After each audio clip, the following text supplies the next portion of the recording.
Yeah, let me play a little Duke Ellington.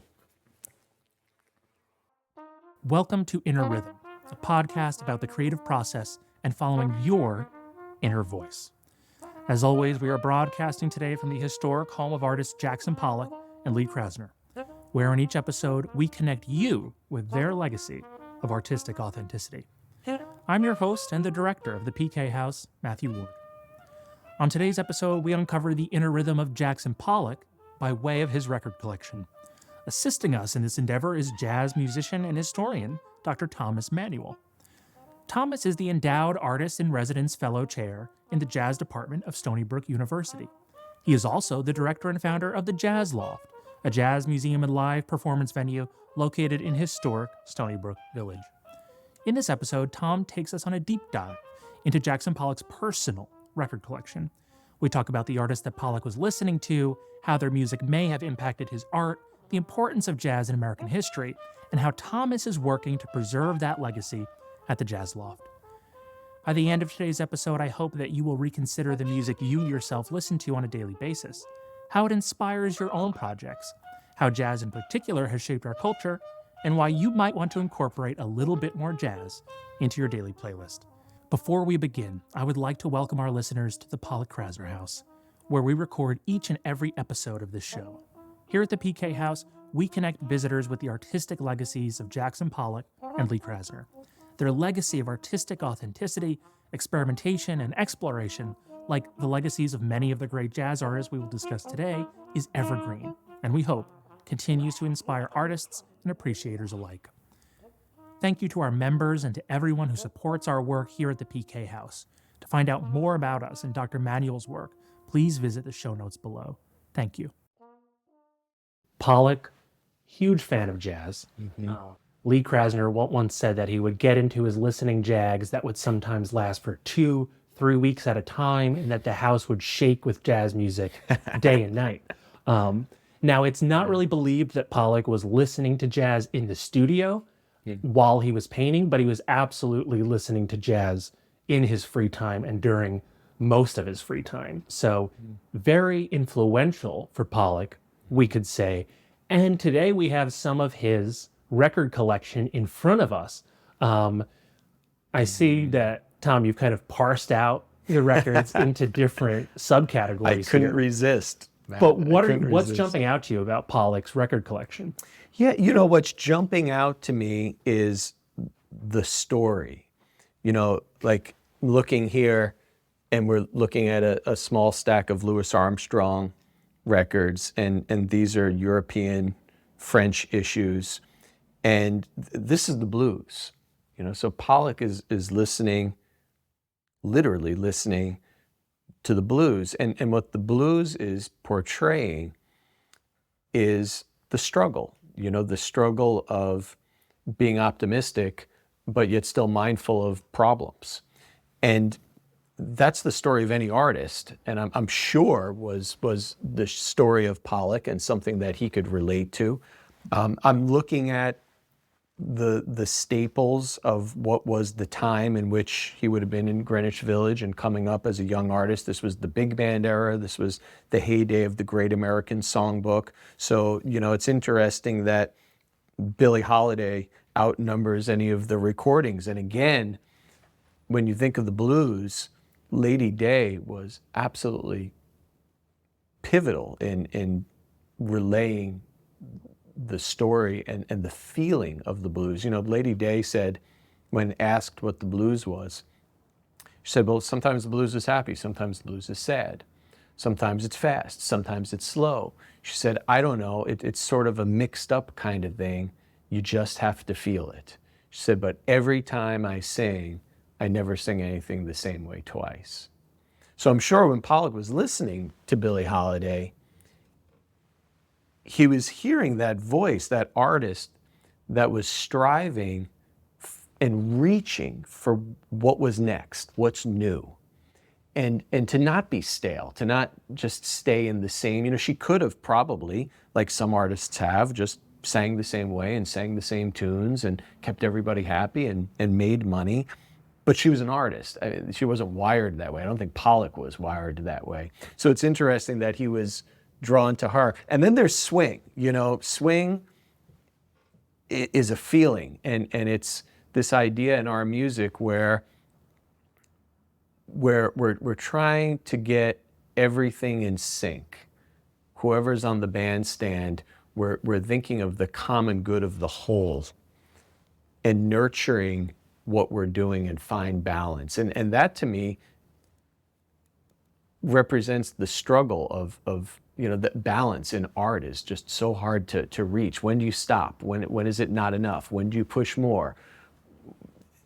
It's almost hard to define, but it's cool to see. He's got Benny Goodman, and he's got Charlie Barnett, and he's got the classic, what back then were called Dixieland bands, but now we call trad bands, or traditional New Orleans music, which included the whole idea of collaborative improvisation. And then what's wild is there's new stuff. Like, I'm looking at these early Blue Note recordings. So these would have been from the early 50s. And it's really cool to see that Pollock's ear was clearly bending not just to the past and the foundation, and not what was just popular and what he would have literally heard on the radio driving up and down this street, but he was listening to what was next. He was listening to what was new, and it's like, whoa, that's I think that speaks to his creative juices that were I mean I see that in his art. He wasn't trying to copy what had been done before him.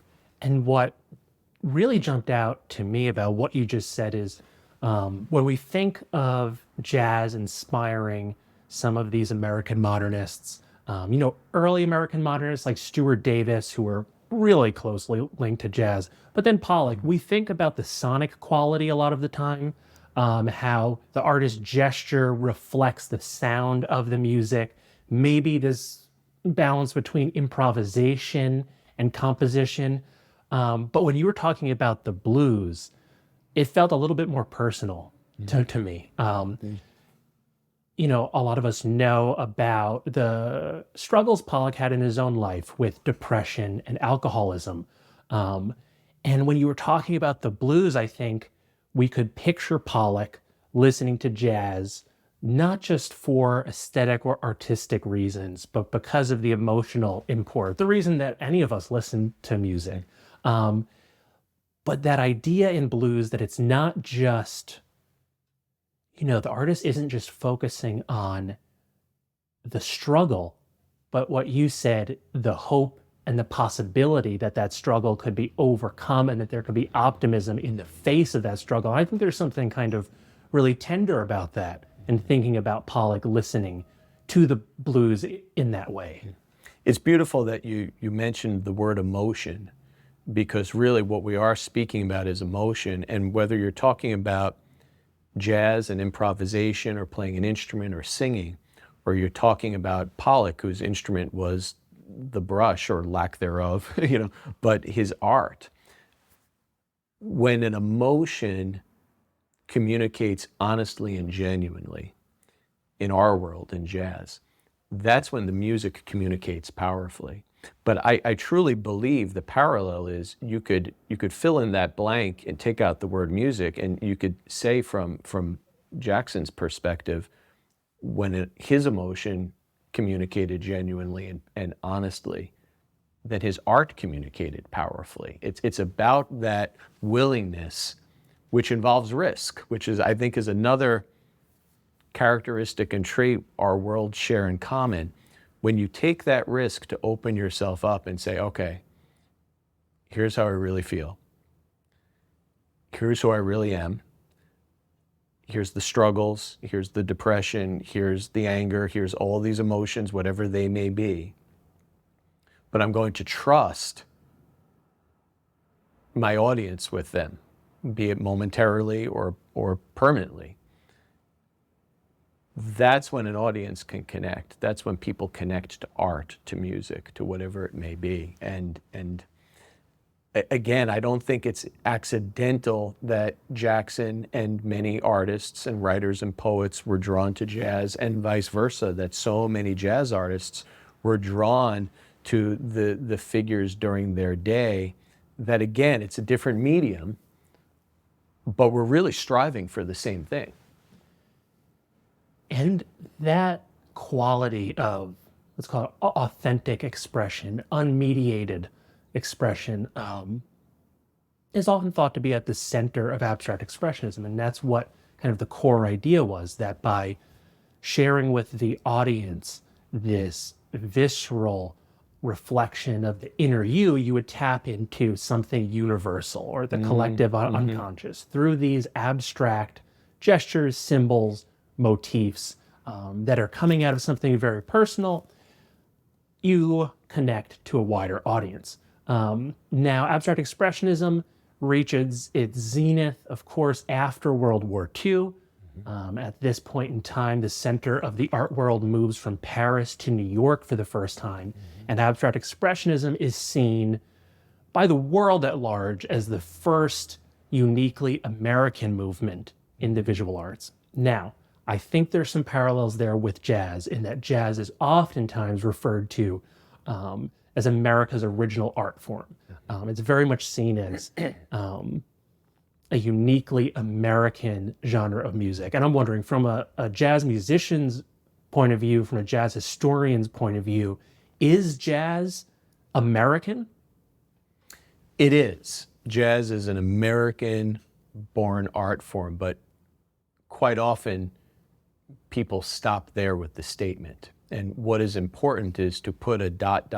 or a comma, and to continue and share and properly present that what's so beautiful about this American-born art form, that literally was and is our gift to the world at large, is that from day one, it was created by such an eclectic mix of cultures and backgrounds. So, predominantly born in New Orleans, that wonderful port city at the turn of the 20th century, you had, because of all the different people that were there, and languages and cultures and foods and folk music styles and rhythms from all over the world, all of those imports coming in, it was just this big pot of gumbo, with all sorts of great things in it, spicing it up. So right from the beginning, yeah, it was American, but it was Caribbean, it was African, it was Cuban, it was Spanish. You name it, plus our own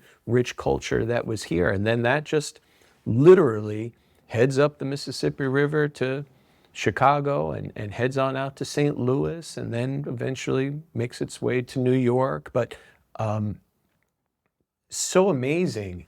Really, like when I often think of the Statue of Liberty, and it, there's those words that so many immigrants saw,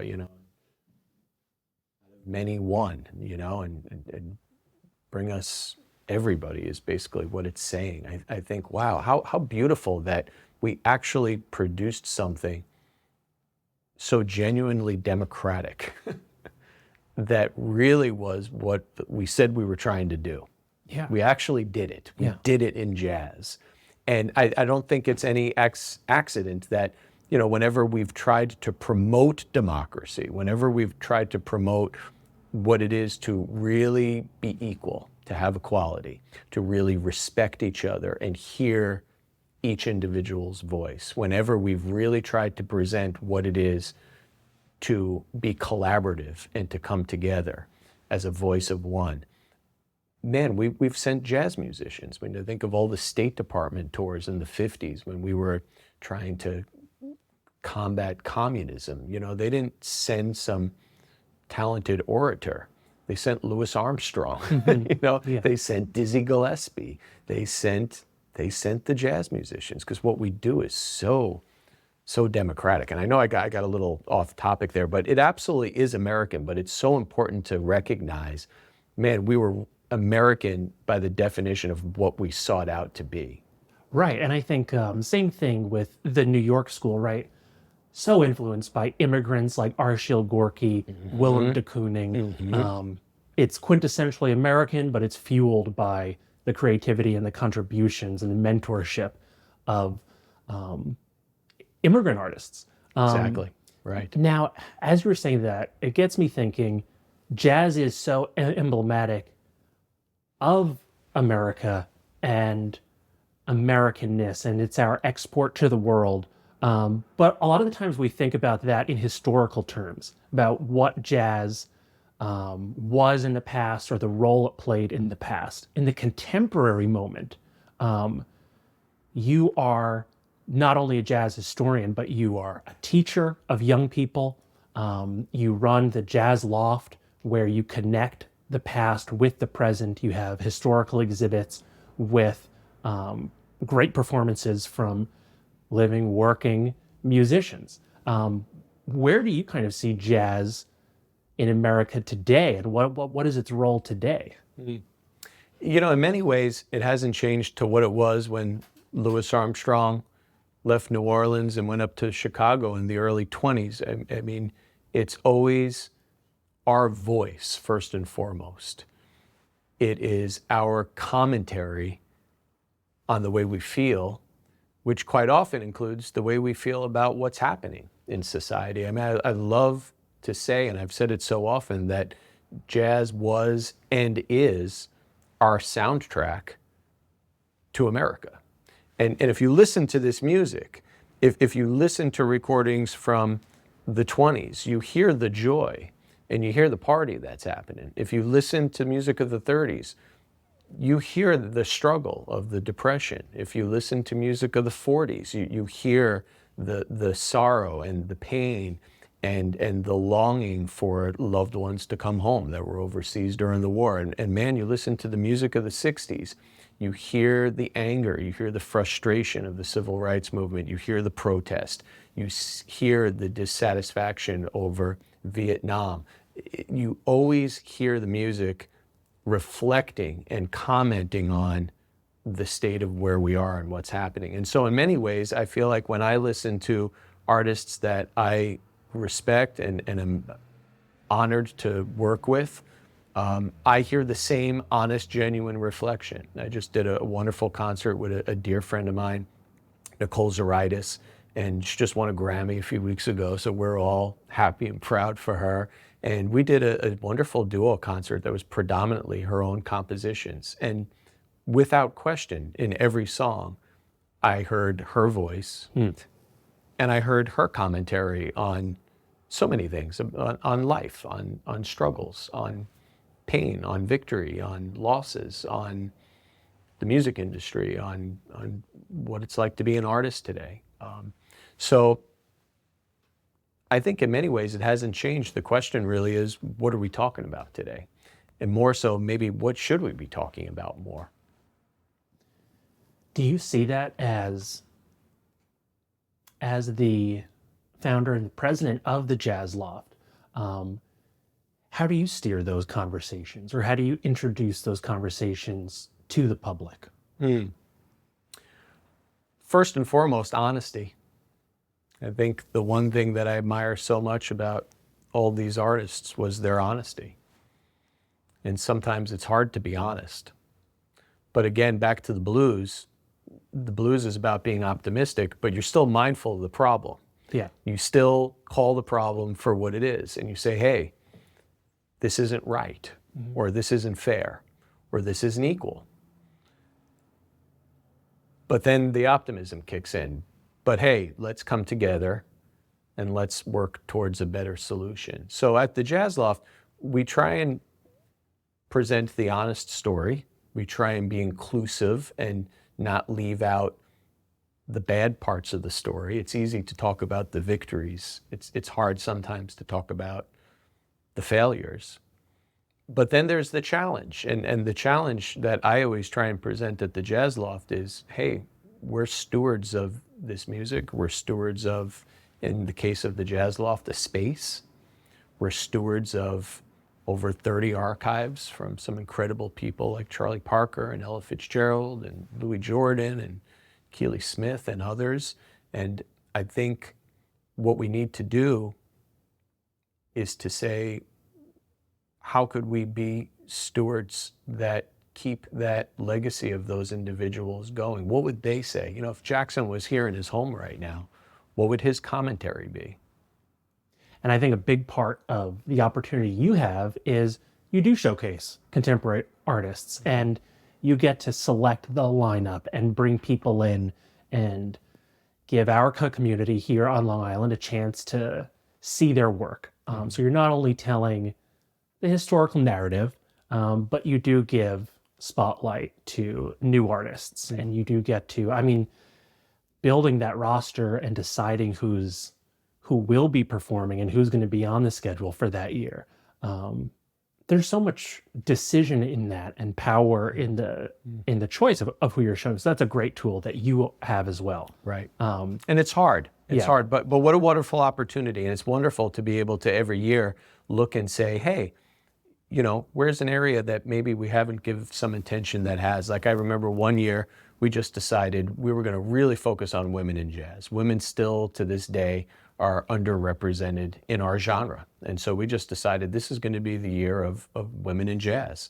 We chose another year where, again, you know, if you're into it, you could search out and you could find Latin jazz, but you don't necessarily always find that in predominantly upper-class white neighborhoods like Stony Brook. And so we just chose that this one particular year was going to be the year of Latin jazz. And we had all these great projects. And it's interesting to see when you take the risk and you step out and you introduce something new to a lot of people, how it has residual effects. Because in both those cases, we have artists and certain projects that now we've continued on, and people come and they love our Viva Cuba performances. They love the Latin artists that come through, and because they were exposed, now they have an appreciation, and now they're a bit more open to other artists within those styles in the genre that perhaps they would not have been prior.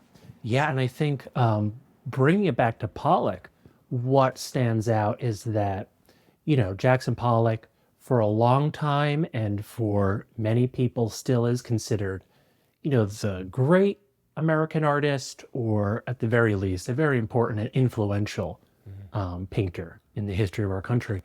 And who is he listening to? Almost exclusively Black musicians.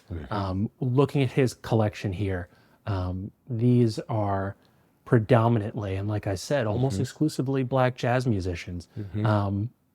Was that very common for, obviously a lot of the biggest stars in jazz were Black. So is his collection indicative of what most people would be listening to? From what I see here, it is. And it does show that very strong, rooted foundation in the African tradition and our Black artists that predominantly gave us the rhythms and especially the blues, which preceded jazz. But what is wonderful too is to see, you know, for example, Benny Goodman, who was an absolute powerhouse on his instrument, had one of the best orchestras around, and was right there parallel with a Louis Armstrong. And he was a Jewish musician. And I think what's wonderful about jazz is right from the beginning, jazz didn't see colors. You know, a piano has white keys and black keys, and it doesn't care who plays it as long as you could play the piano, you know? Yeah. And that was a beautiful thing. When you look at integration, when you look at major changes in the entertainment industry and the recording industry, those were all perpetuated by jazz artists. You know, Benny Goodman, for example, Billie Holiday was the singer in the Benny Goodman Orchestra. That was one of the first times a white band leader had hired Black artists. I think of Artie Shaw, who had Roy Eldridge in the band. And, you know, the list goes on and on. But these were artists that were a good 10, 20 years ahead of their time with their actions. Like if you look what was happening in the civil rights movement, then I think of somebody like a Dave Brubeck, who took a 60% cut in his bookings because he told his management, I will not perform anywhere that is segregated. I mean, that was huge for someone to do in the 1950s. So yes, it's pretty common what he has here, which is wonderful to see. But again, there's some standouts, you know, which I think speak to the reach of him wanting to connect to what was next. Now, you mentioned the Blue Note albums stood out to you. Could you explain to me, a novice when it comes to the history of the recording in the industry, what are the Blue Note albums? Sure. So, at the beginning of the recording industry, we pretty much had the big three, and I'm not talking about the automakers, but you had RCA Victor, which everyone knows because of the classic, dog into the horn. You had Columbia, which is both of these still around to this day. And then the third biggie was Decca Records. And predominantly between these three record companies, you had all of the major opera, classical, and popular music artists being recorded. And what happened in the early 1940s is there was a fight between the union and the record companies over royalties. And there was a record ban that lasted for about 2 years. And it was resolved, and this had to do with pensions and royalties paid into musicians' accounts. But what was the beautiful byproduct of that is, for the first time, that allowed this death grip over the whole industry to be loosened and softened. And there was a whole growth of small labels, including Blue Note. And there's a few of them in here, not many, but there's a few of them in here. Keynote Recordings, for example, was another one. And it's interesting because those were the record labels that were more likely to take a chance on new talent that wasn't so established yet. So if you were in the 40s listening to a lot of these independent, smaller record labels, you were going to hear a lot more experimental, new, different sounds. So to see some of those labels kind of sprinkled into Jackson's record collection, it just shows me that he had that curiosity. Oh, that's really interesting. Yeah. And then when, again, from a novice perspective, when I pick up these records, they feel nothing like the records that we have today. Could you tell us a little bit about why that is? Sure. So, the history of the recording industry, of course, we started out with Thomas Edison doing his thing, and we had these cylinders that were played on cylinder players, and they were the same material as this and the same grooves, but they were literally cylinders. If I looked through, it looked like a Campbell soup can made out of record material. And then we wound up with a record that was probably about 4 times as thick as this, one-sided, an Edison record. And then we quickly went to this, which is called the 78. So this is a 78 RPM, which meant that there would be 78 rotations in a minute. And there were 2 sides to this. And what that meant is, based on this side and that rotation, you could get roughly 3 minutes of music on each side, which is why to this day, our music that we hear on the radio clocks in around 3 minutes, because musicians had to fit it in 3 minutes. Otherwise, you couldn't record it. There was a few people like a Benny Goodman that did a, part 1 on one side, part 2 on the other, but that was kind of the exception. But these are 78 RPMs. These are all predominantly from the 1940s. There's a few that I think are maybe a little earlier, it might be late 30s. And there's a few like the Blue Notes, which would have been released in the early 1950s. These are very much so like a plate. If I dropped it, it would shatter into pieces. So what would follow was the kind of material that we know of as the LP that doesn't break. So if you dropped it, you might scratch it, but it's not going to shatter. And that was preceded by the 10-inch, which also was the same shatterproof material. And the whole unfolding was trying to fit more music on a record. So you went from this, which was 3 minutes and 3, you got 2 tunes, you got 6 minutes.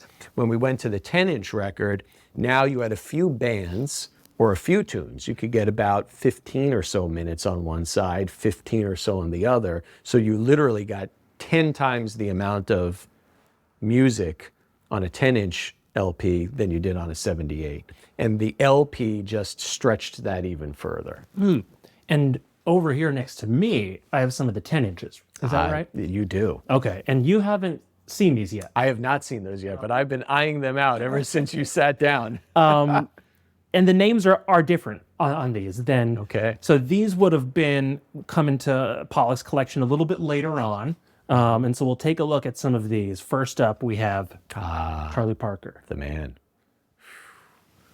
Wow.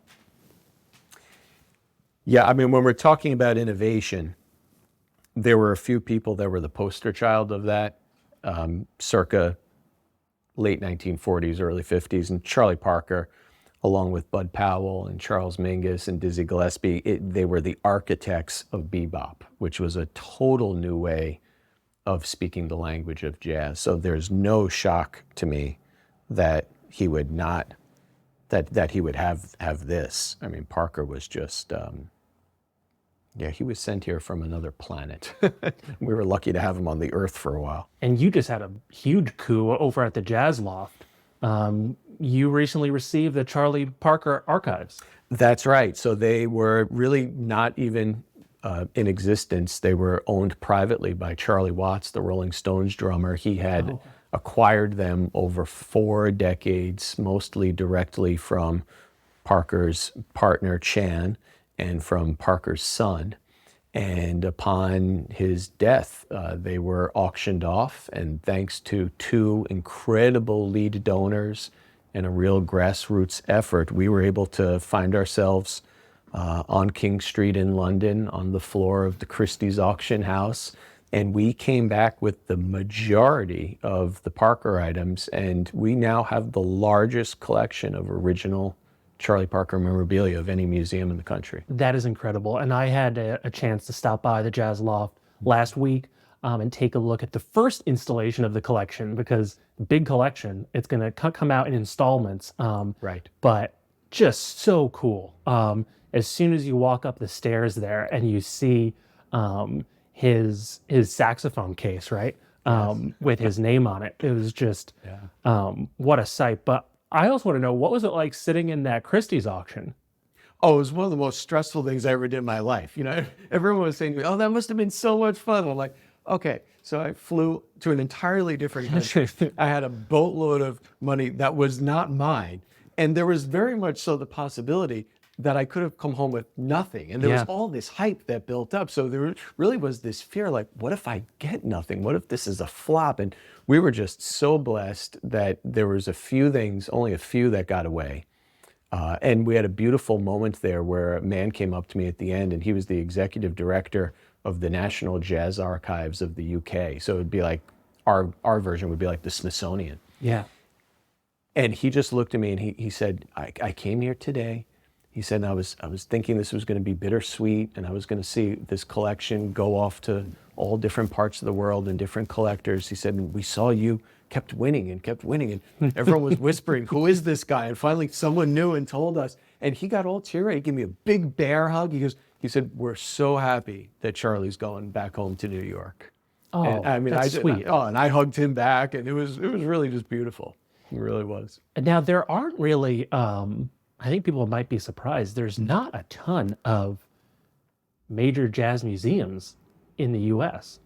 There are not. There are really only 5 jazz museums in the United States. And when I say that the Loft is only one of 5, I'm proud. But I really hope someday in my lifetime that I could stop saying that and that there's 50 or 500. Because this is the soundtrack to our culture, our life, our history. But we are one of only 5, and we are different even amongst those 5 in that we have such a robust performance calendar, presenting over 160 shows a year, and we have such a robust education component connected with Stony Brook University. So that really allows the 3 to complement each other, the preservation in the museum, the education with the students, and I'm talking middle school all the way up to doctoral students, and then of course the performance piece that brings in some of the greatest performers in the world. Yeah, having the venue right there on site, I just think it's so special, and it puts the whole experience over the top, because to learn about this amazing American art form, but then to enjoy it at the same time, that's a really rare experience. And I encourage everybody to check out the Jazz Loft in historic Stony Brook Village, right? That's right. But okay, let's take a look at let's another keep going one. here. Thank you for the plug. Yeah. Let's keep going. James P. Johnson. Blues. I mean, that's what we were talking about. I mean, these are, Patient Zero. I mean, Gut Stomp and Arkansas Blues and Mule Walk. I mean, this is where, when we're talking about this collection here, when we're talking about jazz, this was birthed from this. And look at this is a Blue Note LP. So the cool thing about Blue Note is even though they were so forward thinking and literally the label that was recording the most modern, adventurous, creative voices in jazz, they were smart enough to realize, man, there's people like James P. Johnson that we haven't properly preserved their history. And so they were, there was a whole resurgence in the 50s of trad musicians that were still alive. And in many cases, they were bringing them up to New York from New Orleans to record them. It was really hip. This is outstanding. So when that record came out, James P. Johnson would have already kind of been a legendary figure. Absolutely. Okay. Wow. Yeah. Yeah. And I wonder if that's a case with a few of these here. This most likely. So this is James P. Johnson again, but he's playing some Fats Waller hits. Oh, look at that. Yeah. So Fats died really young, sadly. He actually died on a train, but gave us such an incredible repertoire of tunes. And he was really one of the first big personalities in jazz. We talk about Louis Armstrong a lot, but we sometimes forget Fats because, Armstrong outlived him by a solid 3+ decades. But Fats was one of the first in the movies, and he just had this real dynamic, larger-than-life personality, and really was one of the first to take this music and allow it to become commercial music. Huh. Yeah, this was great. And there's Decca, So again, what we were talking about with the labels. And I could tell you right now, that is a Burt Goldblatt cover because I have that cover slick, that original artwork in the Jazz Loft. Oh, wow, yeah. And there's a signature right Does there. it say it? Burt Goldblatt, yeah. So that's a look at Jimmy that. Yancey That's a Jimmy Yancey, yeah, man. Burt, he was really one of the first sought after photographers and artists that was designing album covers back in the day. And you were in that part where we were looking at some of his photos. So that portrait there, you think that was based off of a photograph that he would have taken? Absolutely. So what we know from having his archives at the Loft is he would have taken a photograph of Jimmy. This would have started as a photograph. He would have put almost like a tracing paper or an onion skin over it, and he would have literally traced so that when he took it off of the photograph, he had like a pen and ink sketch based on the photograph. Then in his, on his drafting table, him either by himself or along with some of his assistants would have then, this was all done by hand. They would have figured out the font, they would have actually been painting, they would have literally been cutting and pasting.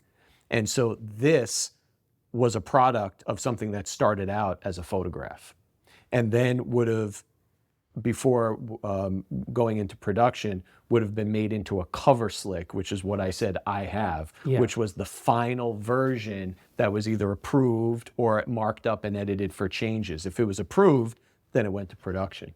Oh, wow. Okay, so the cover slick is the last part in the process of making this kind of album artwork. Back then it was. Oh, wow. Yeah. And this is Atlantic Records, which was one of the first new record labels around the time Blue Note was coming out. Two brothers, Ermet Ertegun and his brother. Now we talk about Atlantic Records and it's iconic, Ray Charles and Bobby Darin, Splish Splash and all that. But at the time, that was a totally new concept. Yeah, that's amazing. Now, Joe Newman, there's a guy that's at Vanguard. We're talking about one of those modern labels. And, Joe Newman was, now look at all these names, man. These are all like Frank West, Frank Foster. These are the young guys coming out of the Basie band. Matt G on trombone, Eddie Jones on bass, Ossie Johnson. So this is the younger generation. And look, this is Downbeat.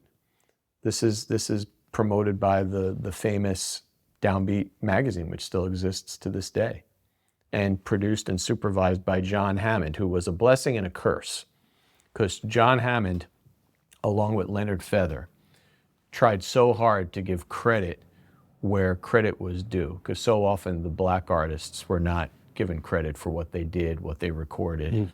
The only residual work that was left for people like me was they tried so hard to promote, sometimes they exaggerated a little too much.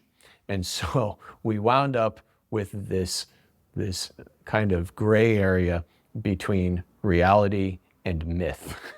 So people like me are trying to set the record straight, you know? But I mean, this is just such a wonderful example of collaboration and what was happening back then. And we also know that, we're looking at a lot of Pollock's records here, but we know that he was also listening to live music. And we've spoken a little bit about that before, but he was friends with jazz musicians and he knew some of your mentors. Right. Could you tell us a little bit about what you know about that part of Pollock's life and who he was collaborating with in his own way here on the property? Sure. Yeah. So there's three people I knew personally who were mentors of mine who I got to perform with and work with regularly. One being the wonderful composer, arranger, and vibraphonist Teddy Charles, who lived in Greenport for many, many years. And so having worked with Ted, I was very well aware of the incredible presence, the artistic presence out here, not just jazz musicians, people like Tio Macero and Hal McIntyre and others, but the artists and the writers and the folks from different artistic worlds. And so Ted told me quite often about the weekend hangs that would happen here, where Jackson would welcome not just artists, but he would welcome writers, he would welcome poets, he would welcome people from the theater world, and especially jazz musicians. And so that was the first time I heard about playing here. And then the person that confirmed it for me, a second person, was my friend David Amram, who was a wonderful, again, composer and musician. And David was totally in the mix with Jack Kerouac and Arthur Miller and others back in the early 50s. And David was one who also confirmed about, as he put it, hangoutology 101 classes that would happen here. But the man that really, who I didn't know, but his son confirmed this for me, the man that really, I think, probably spent the most time next to Ted here was a wonderful painter, a wonderful artist named Vincent Quattrochi. And if you look at Vincent's work, and I know you saw it at the Jazz Loft, you totally see a period in his life, I would say from about 50 to 56 or so, where he's very much so influenced by Pollock's Absolutely. drip paintings. Yeah. And he was a regular here and kind of slowly pulled out. And it wasn't for not connecting artistically, but from what was shared with me from all the three people I mentioned to you, is there was not just an exploration and dialogue here on those weekends hanging out about art. It was about art, it was about music, it was about literature, it was about politics, it was about sexual identity. I mean, no topic was off the table. And for Vincent, what was shared to me by his widow and by his son was that although he could connect on pushing the boundaries artistically, he struggled with pushing the boundaries in those other areas. He very much so identified with really conservative American principles of the day. He was a decorated fighter pilot during World War II. He was married, he had children. In many ways, those were some very glaring contrasts to the individuals that were here. And so slowly he just kind of pulled himself out of the mix. But he was always so honored that those artists like Jackson and like others that were here legitimately welcomed him into the circle and the conversation. And there was one part of this story that I found really fascinating, which was actually a suggestion on Pollock's part about a fun activity, I suppose, or a productive activity for the artists and the musicians to engage in together. Could you tell us a little bit about that? Yeah, so I think this was probably born. It's interesting if you dig deep enough. Like I always say, it's like an onion. There's always another layer. If you dig deep enough, I'll just backtrack a bit. There was Charles Mingus had something called the Jazz Composers Workshop. And it was actually sessions that would happen not just one day, but several days during the week. And it was almost like school. And there was themes, like there was one day where, and Teddy Charles shared this with me, which is why I think he probably fit in so well out here. There was one day where everyone would just bring their own compositions, and that's what everyone would work on in the workshop. But then there was one day where everyone would switch instruments so that they could learn how to write better for those instruments. You're a piano player and you never played a bass. And, then again, the conversation would lend to, well, hey, what's the range on this? What's the, how do I write this on a snare drum? What's the symbol for a hit on a hi-hat? And they had this whole schedule, if you would. Dig deeper. That whole workshop idea actually came from Mingus and Dizzy Gillespie's and others being in a workshop that was run by Mary Lou Williams that preceded their workshops by a decade. Wow. So what I was told by my mentors who hung out here was a similar practice happened, and that Jackson insisted that during the weekend or their time here, that everyone would switch mediums. So someone would have to recite a poem, or someone would have to create a painting and reveal it on the last night before everyone caught the train back to the city or wherever they were going, and that there were artists and other individuals that were not musicians playing instruments. Now, that's what I was told. I'm guessing that there was probably a lot of that was fueled by a lot of drinking and eating and good times. I don't know how rigorous and academically serious it was, but the theme is really important. Cross-pollination and inspiration. Yeah. And the social element is huge. Speaking to Amram's term, hangoutology. Was that what he said? That's, yeah, I could still hear his voice, man. He would say, the course they need to teach in universities and college, Mark, everyone should take hangoutology 101. They need to hang out with each other. And that was a huge part of the development of the New York School, was the social connections and the development of the art scene in New York, of abstract expressionism. That's based on relationships. And I'm curious because a lot of that came to a head. It's considered a post-war movement, right? Mm-hmm. What was the direction of jazz post-war? After 1945, was jazz evolving along the same trajectory as the visual arts? Was there this change after World War II? Or is it not beholden to the same path? There was a huge change. And I think one of the external factors that was such a catalyst for that was the GI Bill. So pre-World War II, the majority of these artists were not schooled. Nobody had a degree. Nobody went to music school. Nobody was trained.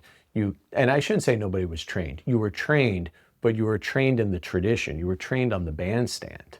There was a lot of learning by doing. I think of, there's a Count Basie record in here. When Count Basie came out of Kansas City, that was a blues-based riff band. There was no music. It was all ears. It was what guys learned and memorized.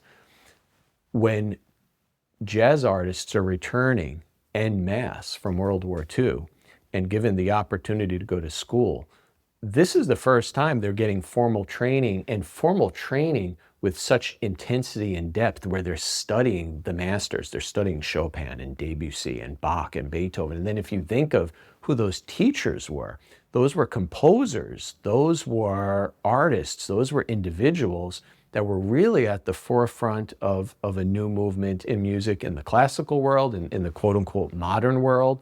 So they're getting all these skills, all these tools in arranging, in harmony, in history, and then studying and writing with these, albeit them not jazz musicians, but really great contemporary composers and performers and conductors and writers. it totally changed the trajectory of the music. And I don't think that it was any accident that you hear such a dramatic shift in the sound of American music and the sound of jazz post-World War II.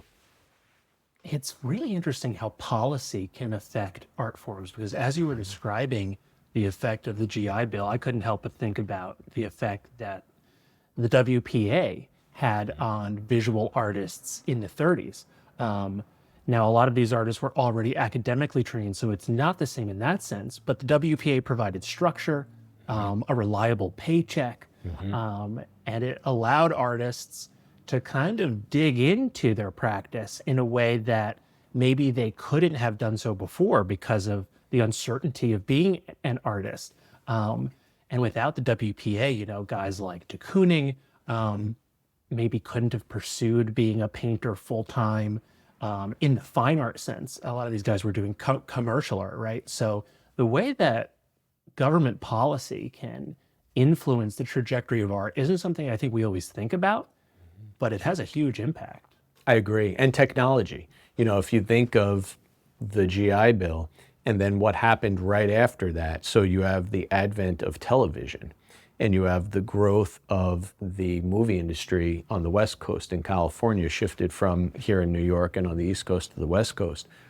Well, all of that required music, and all of the music at that point in time was live. So think about it. If you're a well-trained musician who could read, who could write, who could arrange, and you have halfway decent social skills and you could show up on time and be personable and get along with people, the work was endless. It was absolutely endless. And it totally shapes the sound and the style of the music, because once we get to the West Coast and there's the expansive highway system, again, you know, a technology shift and a change in what exists compared to the overcrowded cities of Chicago and New York and places where a lot of these musicians were living. The weather is always beautiful. I mean, you want to talk about joyful optimism, you know, never-ending work, beautiful, perfect weather, space as far as, you know, the eye can see. It's really interesting when you look at the history and how it unfolded. But again, the hangout piece, you know, so now you're writing for movies.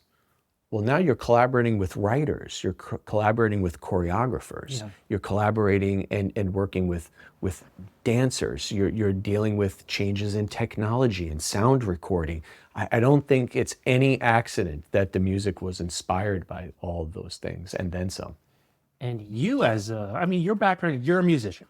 You are a cornet player, right? A trumpet player primarily, but getting to know you, talking, it really strikes me how interdisciplinary and collaborative your approach is. We were having a conversation the other day about the importance of the visual in music. And it really seems that you do not think of your own practice and your own music as exclusively a sonic experience.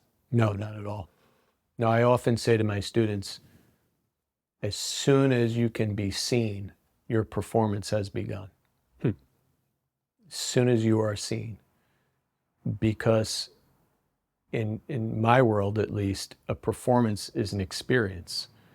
And in many ways, that experience for the patron, for the listener, has begun from the moment they left their house.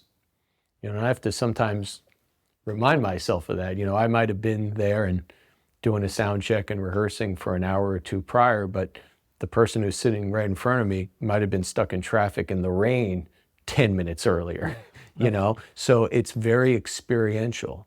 And I always say, you know, if I'm performing with a quartet, well, they're the fifth musician. The audience is always a part of that. And there needs to be that connection. There needs to be that handshake.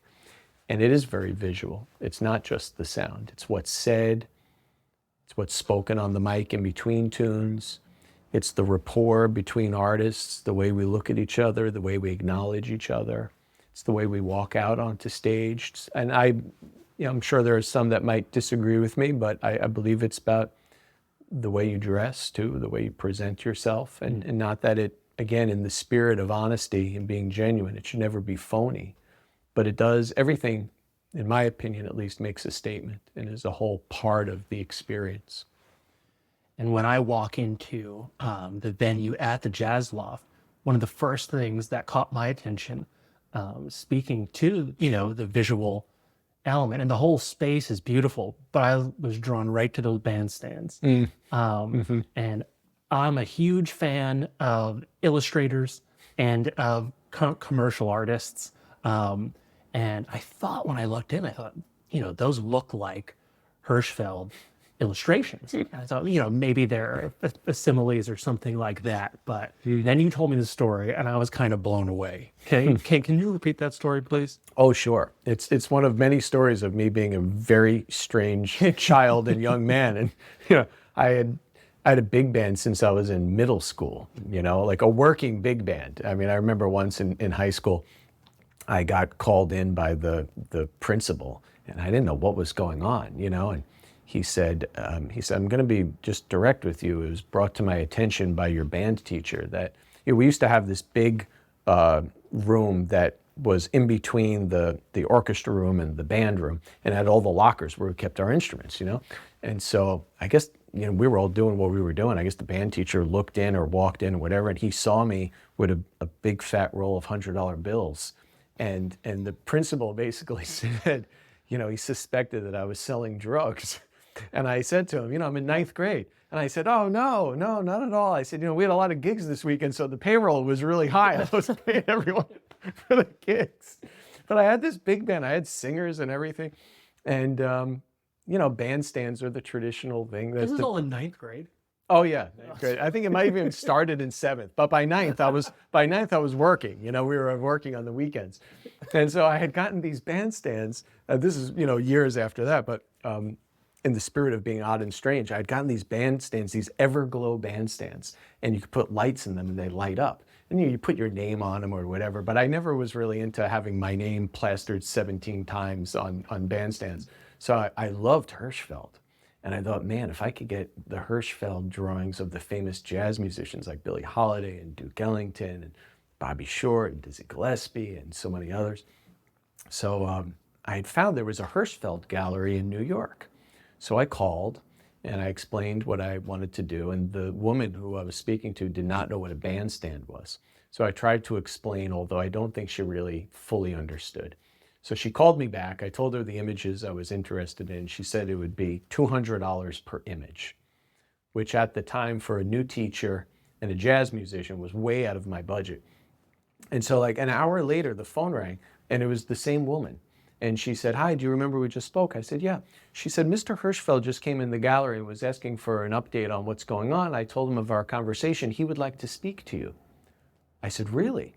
I said, okay. She said, can I put him on the phone? I said, yes, but before you put him on the phone, just to be clear, am I speaking to his son or his grandson? And she laughed and she said, oh no, it's Mr. Hirschfeld. He's 90 or something like, he was really old. So, hello? I said, hello, Mr. Hirschfeld, what an honor. He goes, is this Tom? I said, this is Tom. He said, holy crap, you must be the last guy in New York that's using bandstands. What are you doing? We had this great conversation it had to be about 15 minutes. And we were talking about all these musicians he knew and met and the images and what I wanted to use them for. And I'll never forget, we had this great conversation. He said, all right, I'm going to put Lucy back on the phone. Whatever you need, you tell her, and it would be my pleasure to do those for you. No charge. Wow. I'll never forget that. Now, I don't know if, to this day, I don't know if he actually did them or he had his staff do them. But I remember I had to take the fronts off and sent them on in. And you have a letter. You have an authentication I have a letter. Yeah, we got the rights to the images. That's and the they real were deal. done, and I had the letter, yeah. So, Pollock, Jackson Pollock, and we've talked a little bit today about what a big role jazz played in his creativity, in his daily life.